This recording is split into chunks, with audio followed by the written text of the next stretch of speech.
아멘. 6월 9일 월요일입니다. 오늘은 레위기 23장 33절부터 마지막 44절까지입니다. 초막절을 지키라 는 제목입니다. 초막절을 지키라. 이 23장은 절기에 대한 이야기라고 그랬죠. 절기. 그래서 제일 처음에 안식일을 지키라 그래요. 이 안식일을 지키라는 것은 태초에 하나님이 천지 만물을 창조하시고 일곱째 날을 복주사 그날에 안식한 그 영원한 안식을 바라보게 하는 절기예요. 그래서 매 주마다 7일째마다 안식일을 거룩히 지키면서 잃어버린 그 영원한 안식을 바라보도록 만들어 놓으신 절기입니다. 자, 그 다음에 이제 이스라엘 백성들이 애굽에서 나오던 그날 6월절 어린 양의 피를 발라서 애굽에서 구원받던 그날을 이스라엘의 원년으로 삼았어요. 아비월이라고 이렇게 말하는데 그 원년으로 삼은 그달 14일날 그 6월절 어린 양을 잡아 피를 바르고 뼈를 꺾지 않고 양고기를 먹던 그날을 기념해서 매년마다 6월절을 지키는 거예요. 6월절. 자, 그 6월절을 지키는 그 14일, 첫달 14일부터 그 다음날 15일째 되는 날부터 일주일, 또 7일 동안 무교절, 누룩이 없는 빵을 먹는 거라고 했죠. 누룩이 없는 빵. 그래서 무교절을 이제 지키고, 그 무교절 중에 어떤 날에 있는 안식일, 그 안식일 날이 지난 다음 날, 안식일이 지난 다음 날 초실절로 지키라 그래요. 그래서 초실절은 첫 이삭을 곡식 단으로 묶어서 그걸 이제 여호와께 드리는 거예요. 그렇게 해서 6월절, 그 다음에 무교절을 지키다가 무교절 중에 있는 안식일에 그 다음 첫날을 초실절로 지킨다. 이렇게 말씀하고 있죠. 이게 다 이제 예수 그리스도께서 이 땅에 오셔서 6월절 어린 양으로 십자가에 달려 피 흘려 죽으심으로 6월절을 성취하셨어요. 그리고 이제 무교절, 생명의 떡으로 오신 그 예수님이 자신이 생명의 떡이심을 밝히심으로 무교절을 성취하셨어요. 그 다음에 죽으셨다가 안식 후 첫날 부활하심으로 부활의 첫 열매가 되심으로 초실절까지 성취를 하셨어요. 그리고 그 초실절로부터 50일째 되는 날 77절, 오순절을 지키라 그러는데, 예수님이 부활하시고 승천하신 다음에 오순절에 성령이 임하시죠.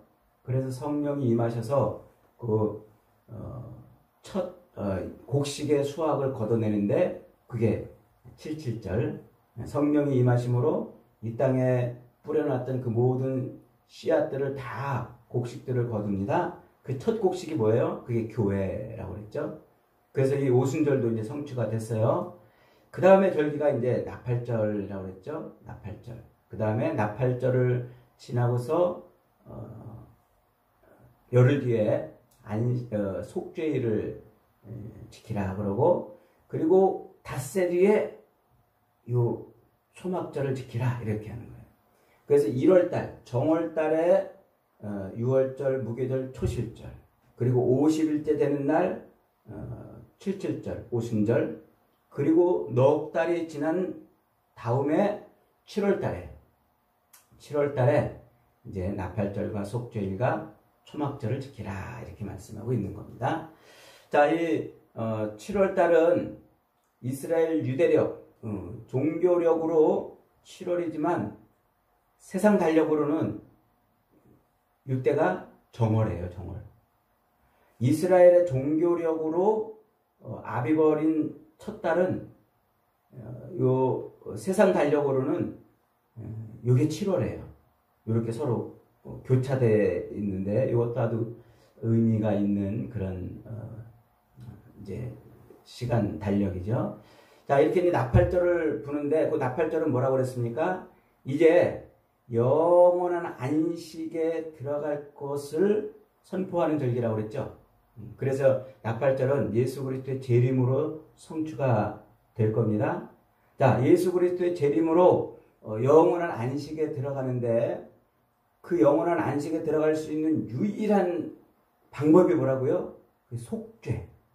오로지 모든 죄를 속죄함 받는 그 속죄로만 가능하다. 그래서 이스라엘의 그 죄를 다 속함 받는 1년에 한 차례씩 속함 받는 절기인 그 속죄일을 통해서 영원한 안식에 들어간다. 이렇게 이제 말하고 있는 거예요. 자, 그 다음에 이제 그렇게 7월 10일 날 속죄일을 지나고 닷새 뒤에 무슨 절기를 지키라? 초막절을 지키라 하는 게 오늘 본문의 말씀이에요. 초막절을 지키라. 초막절은 굉장히 아주 중요한 절기이고 또 이중적인 의미를 담고 있는 절기입니다. 이 초막절을 지키라는 것은 이미 앞에 출애굽기에서도 2번이나 명령을 하고 있어요. 그래서 출애굽기 23장 16절에 보면 맥추절을 지키라. 이는 내가 수고하여 밭에 뿌린 첫 열매를 거둠이라. 그리고 수장절을 지키라. 이는 내가 수고하여 연말에 밭에서 거두어 저장함이라. 이렇게 말하고 있어요. 그리고 다시 한번 34장 22절에서 칠칠절 곧 맥추절에 초실절을 지키고 연말에는 수장절을 지키라. 이렇게 말해요. 그 수장절이 곧 초막절이고 초막절이 곧 수장절이에요. 우리말로 장막절이라고도 이렇게 또 표현을 하는데 장막절이라는 말은 성경에는 나오진 않습니다. 그냥 초막을 짓고 밭에 뿌린 곡식을 거둬들이는 절기라 그래서 그 초막을 장막이라고 이렇게 번역을 해서 장막절이라고도 이제 이렇게 말을 합니다. 초막절, 초막이에요. 초막을 짓는 거. 초막을 짓고 이제 일주일 동안 밭에 나가서 그 초막을 짓고 곡식을 거둬들이는 거예요. 그래서 그 거둬들인 곡식을 창고에 저장한다고 해서 수장절이라고 이렇게 이제 부릅니다. 자, 이게 언제 한다고요? 이스라엘의 종교력으로 7월 달 티시리월 15일 날 하는데 일주일 동안 초막을 들판에 나가서 초막을 짓고 곡식을 거둬들이는 거예요. 그리고 일주일이 딱 끝나고 8일째 역시 초막절의 첫날처럼 성회를 열어서 하나님 앞에 이제 감사의 제사를 드리는 거죠. 그래서 요 초막절은 추수감사 제사다 이렇게 말할 수가 있어요. 맥추절도 추수감사였죠. 뿌린 씨앗을 거둔 것이고 이 초막절도 마지막 이제 추수를 하는 이제 그런 때입니다. 자, 그래서 이 초막절은 뿌려놨던 곡식을 다 걷어서 어디로 들어가요? 창고에 이제 드리기 때문에 그게 하나님의 영원한 안식에 들어간다는 것을 의미해요. 그래서 초막절은 영원한 안식에 들어가는 절기예요. 영원한 안식에. 요게 이제 초막절의 의미입니다. 그래서 이 초막절에 농사지은 모든 곡물을 거둬들여야 했기 때문에 들판에 나가서 초막을 짓고 7일 동안 그 곡식을 이제 거둬들입니다. 그런데 그 초막을 히브리 말로 뭐라고 그러냐면 숫꽃이라고 말해요. 숫꽃. 그래서 이 초막, 숫꽃은 임시 거처예요. 내 집이 따로 있고 들판에 나가서 추수하려고 임시로 이렇게 거처해놓은 지어놓은 그런 집이죠. 장막이죠. 그래서 거기에서 이제 대대로 곡물을 수확하고 하나님께 감사 제사를 드립니다. 자, 그렇게 첫날과 여덟째 날은 성회로 모여서 아무 노동도 하지 말아야 돼요. 이 노동이라는 말은 뭐라고 그랬어요? 일하는 거라고 그랬죠? 근데 단순히 일이 아니고 먹고 살기 위해서 행하는 일이란 말이에요. 먹고 살기 위해서. 그래서 안식일 날 일하지 말아라 하는 것은 먹고 살기 위해서 하는 일을 멈추는 것을 말해요. 그러니까 성경이 이렇게 절기나 안식일이나 이런 때 일하지 말아라. 그것은 의식주 문제를 해결하기 위해서 행하는 일을 멈추라 이 얘기예요. 왜냐하면 하나님이 공급하시는 것을 바라봐라 이런 의미가 있는 겁니다. 그래서 그 첫날에 그리고 여덟째 날에는 노동도 하지 말고 그 7일 동안 하나님 앞에 번제와 소제와 속죄제 등 제사를 드려요. 이걸 화제, 불로 태워드리는 제사를 드리는 겁니다. 자, 그런데 이 레위기에는 자세하게 설명이 안 되어 있습니다만은 똑같이 초막절을 지키라고 명령하는 저 민수기 29장에 가면은 그 제사를 드리는 방법이 자세하게 나와요. 제사를. 그래요. 어떻게 드리냐면 7일 동안 매일 수송아지 한 마리, 순양 한 마리, 요거 그리고 속죄제물로 순염소 한 마리를 이렇게 매일 드려요. 그리고 수송아지는 첫날에는 13마리를 드리고 그 다음 날에는 12마리를 드리고 그 다음 날에는 11마리를 드리고 이렇게 한 마리씩 이제 감에 들여가지고 7일째 7마리를 드리라 이렇게 이제 말하고 있어요. 자, 그 다음에 이제 이 역대상 21장에 가면은 제사장들이 이때는 모든 제사장들이 반차에 따라서 순서에 따라서 그룹 정해놓고 그 순서가 돌아가면서 순번대로 제사를 담당했는데 요 초막절에는 모든 제사장이 다 자기를 정결하게 한 후 다 동참해요. 그 제사에. 요게 이제 초막절 규례입니다. 그래서 레위기만으로는 다 설명이 안 돼 있던 게 나중에 뒤에 가서 이제 점점점 이렇게 이제 설명이 되니까 이 초막절은 뭐냐면 모든 뿌려놨던 그 곡식들을 다 자란 곡식을 이제 다 수확을 하는 거예요. 수확을. 그때 제사를 13마리부터 12마리 이렇게 한 마리씩 감아다가 7일째 되는 날에 7마리를 드리고 완전한 제사죠. 7이라는 숫자가 완전함을 의미한다고 그랬죠. 완전한 제사를 드리는데 모든 제사장이 다 동원이 돼가지고 제사를 드리는 그런 절기라고 하는 것입니다. 자, 이렇게 하나님께서 초막절을 지키는데 이게 일종의 별도의 안식일 같은 규정이에요. 그러니까 아무 노동도 하지 말고 하나님께만 매달려서 하나님께만 영원한 안식을 바라보면서 지키는 절기였다는 것이죠. 자, 그런데 이렇게 이 초막절을 지키는 이유가 뭐라고요? 너희 이스라엘 백성이 애굽에서 나와서 초막 생활을 할 때 그것을 기억하게 하려고 그런 것이다. 그렇게 말해요. 애굽에서 나와가지고 초막 생활하던 것을 잊지 않고 기억하게 하려고 그런다 이래요. 그런데 요 말이 민수기나 신명기로 넘어가면은 어떻게 되냐면 애굽에서 나와서 초막 생활하는 것을 기억할 뿐만 아니라 새로운 땅, 가나안 땅이겠죠? 그 새로운 땅에 들어가서 하나님이 부어주실 은혜를 바라보게 하는 절기다. 이렇게 바뀌어요. 그러니까 레위기에서는 과거 이스라엘이 애굽에서 나와서 초막 생활하던 것만 기억하게 하는 의미로 초막절을 지키라고 그랬는데 민수기 신명기로 넘어가면은 이제 앞으로 들어갈 저 가나안 땅 그곳에서 하나님이 부어주실 은혜를 바라보는 절기다. 이렇게 초막절이 되는 거예요. 그래서 이 초막절은 과거의 사건을 회상해서 하나님께 감사를 드리기도 하지만 동시에 앞으로 있을 새로운 땅에 들어가서 부어주실 하나님의 은혜를 바라보는 절기. 이렇게 이중구조로 되어 있어요. 이중구조로. 이게 굉장히 중요한 의미예요. 그래서 이 초막절은 어떻게 성취가 되냐면 예수 그리스도께서 육신을 입고 이 땅에 내려오시잖아요. 성육신 하시잖아요. 십자가에 달려 죽으시려고 예수님이 이 땅에 성육신 하시잖아요. 그 장면을 요한복음 1장 14절은 뭐라고 설명하고 있냐면 말씀이 육신이 되사 우리 가운데 내려오사 이렇게 설명해요.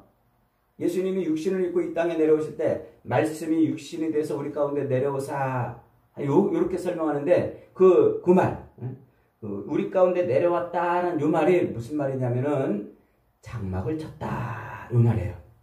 장막을 쳤다.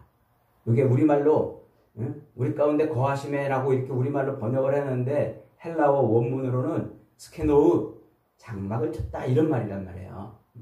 그러니까 예수님께서 육신을 입고 이 땅에 내려오심으로 초막 당신의 백성들을 거두어 드리기 위해서 초막 생활을 한 그것이 초막절을 성취한 거예요. 초막절을 성취. 그런데 아까 이중구조라고 그랬죠? 예수님이 그렇게 초막절을 성취하셨지만 그러나 재림을 통해서 완전히 자기 백성들을 완전한 추수로 끌어내시는 그때까지는 아직 성취가 안 된 거예요. 그래서 새로운 땅에 들어가서 하나님이 베풀어 주실 은혜를 바라보는 그 초막절은 아직 성취가 안 된 거예요.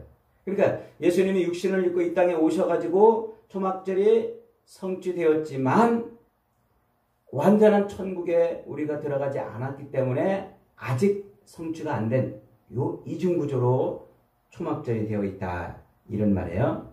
자, 그것을 우리가 어디서 볼 수 있냐면 이스라엘 백성들이 애굽에서 출애굽하잖아요. 그 출애굽해가지고 홍해를 건너기 바로 직전에 13장에서 출애굽기 13장에서 이런 표현이 나와요. 제가 읽어봅니다. 20절부터 그들이 숲곳을 떠나 광야 끝 에담의 장막을 치니 여호와께서 그들 앞에서 가심에 낮에는 구름 기둥으로 그들에게 인도하시고 밤에는 불 기둥으로 그들에게 비추사 낮이나 밤이나 진행하게 하시니 낮에는 구름 기둥 밤에는 불 기둥이 백성 앞에서 떠나지 아니하니라 이렇게 나와요. 그리고서 홍해를 건너는 사건이 나와요. 이제 그러니까 애굽에서 나오자마자 그들이 처음 장막을 쳤던 곳이 어디예요? 숲곳이라는 말이에요. 근데 그 숲곳이라는 뜻이 뭐라고 그랬다고요? 초막이라는 말하고 똑같단 말이에요. 장막이라는 말하고 똑같아요. 희한하죠? 아니 왜 애굽에서 나오자마자 초막에서 숲곳에서 거주했는지 설명이 없어요. 그냥 거기서 거주했다 그래요. 그러면서 뭐라고 말하냐면 그리고 나선 그 숲곳 초막을 쳤던 그곳을 떠나서 에담 광야 끝 에담에 장막을 치니 이렇게 나와요. 그러니까 초막을 쳤던 곳에서 광야를 지나가지고 다시 또 장막을 치는 그 여정이 그게 뭐예요? 그게 곧 의도된 언어 유희인 거예요. 그래서 이것은 언어 유희로 하나님이 이스라엘 백성들을 애굽에서 꺼내가지고 완전한 장막에 들어가게 하시는 그 과정이 뭔가를 요 한 절로 설명해 놓고 있는 거예요. 그러니까 초막, 그 임시 거처인 초막에서 광야 생활을 지나다가 완전한 장막으로 들어가는 요게 오늘 우리의 삶인 것을 증거해주고 있는 거예요. 그래서 초막절은 예수 그리스도의 이 땅에 육신을 입고 이 땅에 오셔서 성육신 하시는 그것으로 초막절이 성취가 되면서 동시에 재림을 통해서 완전한 추수가 일어나는 그때 완성이 되는 거예요. 이렇게 이중구조로. 그래서 예수님께서 이 초막절을 결국은 다 성취를 하시는 거죠. 그래서 예수님께서 요한복음 4장에서 육신을 입고 이 땅에 오셔가지고 이제 그 사마리아 여인을 우물가에서 구원해내시죠. 그리고서 뭐라고 말하냐면 그게 이제 77절이라고 그랬잖아요. 77절 끝에 부지런히 사마리아로 내려갔다고 그랬죠. 그 77절 끝에 넉 달이 지나면 추수절, 초막절이 오잖아요. 그 예수님이 이렇게 말씀하세요. 넉 달이 지나야 추수할 때가 이르겠다 하지 아니하느냐? 그러나 나는 너희에게 이르노니 너희 눈을 들어 밭을 보라 희어져 추수할 것이 많도다. 그러니까 예수님이 육신을 입고 이 땅에 오셔가지고 그렇게 장막을 치시는 그게 뭐예요? 그게 곧 추수를 하러 온 거예요. 추수. 그 추수를 해서 이제 하나님의 백성들을 모으는데 이것을 지금 누구한테 맡기고 있는 거예요? 교회에. 첫 열매, 부활의 첫 열매인 그 교회들에게 맡기는 거예요. 그럼 이 교회들은 완전한 추수가 일어날 때까지, 예수님의 재림으로 완전한 추수가 일어날 때까지 열심히 모아야 되는 거예요. 교회는 이제 하나님의 백성들을 추수하는 이때를 보내는 거예요. 이게 무슨 때예요? 이게 광야 생활이다, 이거예요. 그래서 숲곳에서 떠나서 광야 생활을 지나다가 에담 끝에서 장막을 쳤다, 이렇게 말하는 거예요. 좀 어려운 개념이긴 한데 이게 굉장히 중요해요. 그래서 이제 신학적으로 우리가 그러잖아요. 우리가 구원을 이미 받았지만 아직 완성된 구원에 이르지 못했다, 이렇게 표현하는 게 바로 이 초막절 구조를 가지고 말하는 것입니다. 그렇게 해서 숲곳에서 시작된 그 초막 생활은 광야 삶을 지나고 나서 그리고 광야 끝 에담에서 장막을 침으로 완성되는 그 설명이 예수 그리스도의 성육신으로 하나님의 추수가 시작되는, 영적인 추수가 시작되는 이 일로 시작해서 남은 이제 육신의 삶, 이 광야의 삶을 끝내고서 완성된, 그리스도의 재림으로 완성된 하나님의 성전의 장막, 그곳에 들어감으로 성취가 되는 그 모습을 지금 그려주고 있는 거예요. 그래서 요한계시록 20장 3절로 4절에서 이렇게 말합니다. 내가 들으니 보좌에서 큰 음성이 나서 이르되 보라, 하나님의 장막이 사람들과 함께 있음에 하나님이 그들과 함께 계시리니. 하나님의 장막이 누구예요? 예수 그리스도란 말이에요. 말씀이 육신이 돼서 우리 가운데 오신 그 장막을 치고 오신 그 예수가 하나님의 장막인 거예요. 이제 그 하나님의 장막이 사람들과 함께 있음에 하나님이 그들과 함께 가셔서 그들의 눈에서 눈물을 씻기시고, 그리고 그들에게는 다시 사망이나 애통하는 것이나 곡하는 것이 없고 아픈 것이 있지 않고 처음 것이 다 지나가는 완성된 장막에 들어가는 거죠. 완성된 성전 안에. 그게 마지막 영적인 추수의 끝인 거예요. 이렇게 초막절은 과거에 구원받은 것을 기념하는 절기일 뿐만 아니라 새로운 하나님의 나라를 바라보면서 지키는 절기인 것이죠. 그래서 예수 그리스도를 통해서 영원한 안식에 들어갈 것을 바라보는 절기. 그러니까 인류 역사는 뭐라는 거예요? 인류 역사는 추수로 끝나는 거예요. 예수 그리스도의 이 땅에 육신을 입고 오셔서 초막생활, 그리스도께서 초막생활을 통해서 자기 백성을 구원해 내시는 요 추수기가 마지막 그리스도의 재림으로 완성이 되는 거예요. 그래서 계시록 14장에 보면은 성전에서 나온 한 천사가 구름 위에 앉은 분에게 큰 음성으로 이렇게 외칩니다. 당신의 낫을 휘둘러서 빨리 거두십시오. 이제 곡식이 땅에 다 익었으니까 거둘 때가 되었습니다. 빨리 낫을 휘둘러서 거두십시오. 이렇게 말해요. 그러자 한 천사가 예리한 낫을 가지고 이제 와가지고 낫을 휘둘러서 땅에 있는 곡식을 거둬들이죠. 요게 마지막 추수의 장면이에요. 그러니까 인류는 지금 우리의 인생은 요 광야의 삶을 사는 거예요. 이 광야의 삶은 지금 열심히 추수를 하고 있는 때예요. 하나님의 백성들을 추수해서, 그래서 재림으로 딱 완성이 되면 그 추수한 백성들이 전부 천국 창고에 완성된 천국에 들어간다. 이것을 의미하는 것이죠. 여러분, 그러므로 저와 여러분들은요, 지금 하나님께서 우리를 구원하시는 구원의 곡식들인 걸 잊어버리면 안 돼요. 그래서 우리는 평생 하나님께 회개에 합당한 열매, 하나님이 천국 창고에 드리기에 합당한 열매를 맺는 삶을 살아야 되는 거예요. 열매를. 그 열매가 어떤 열매일까요? 갈라디아서 5장 19절부터 분명하게 얘기하잖아요. 육체의 일은 현저하니 곧 음행과 더러운 것과 호색과 우상숭배와 술수와 원수 맺는 것과 분쟁과 시기와 분냉과 당짓는 것과 분열과 이단과 투기함과 술취함과 방탕함과 또 이 같은 거리라. 너희들은 이것을 경계하라. 이것은 하나님 나라를 유업으로 받을 수 없느니라. 그러므로 너희는 사랑과 희락과 화평과 오래 참음과 자비와 양선과 충성과 온유와 절제, 성령의 열매를 맺어라. 이렇게 말씀하고 있는 거예요. 그래서 이 하나님의 추수가 그리스도의 성육신으로 시작이 돼서 지금 이 광야 생활을 거쳐서 마지막 장막, 마지막 완성된 하나님의 나라 그 성년에 들어가기까지 우리는 무슨 열매?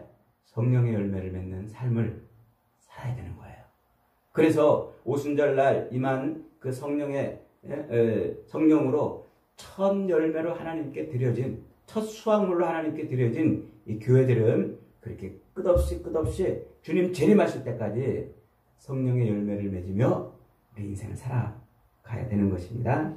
여러분, 그러므로 저와 여러분들은 오늘 이렇게 육신으로 사는 이 삶은 이 땅에서 성공하고 승승장구하고 자기를 과시하고 막 그렇게 사는 게 아니라 성령이 내 안에 들어오셔서 성령의 열매를 맺는 삶을 살도록 나를 드리는 거예요. 내 삶의 주권을 성령께 넘겨드리고 사는 거예요. 그것이 육신의 삶, 광야의 삶입니다. 이 광야가 삶이 끝나면 에담 끝에 장막을 치고 거기에서 완전한 하나님의 나라의 잔치가 벌어지는 것입니다. 오늘도 저와 여러분의 삶은 그렇게 추수하는 인생이 되어서 성령의 열매를 풍성히 맺는 복된 인생들이 다 되시기를 주님의 이름으로 축복합니다. 아멘.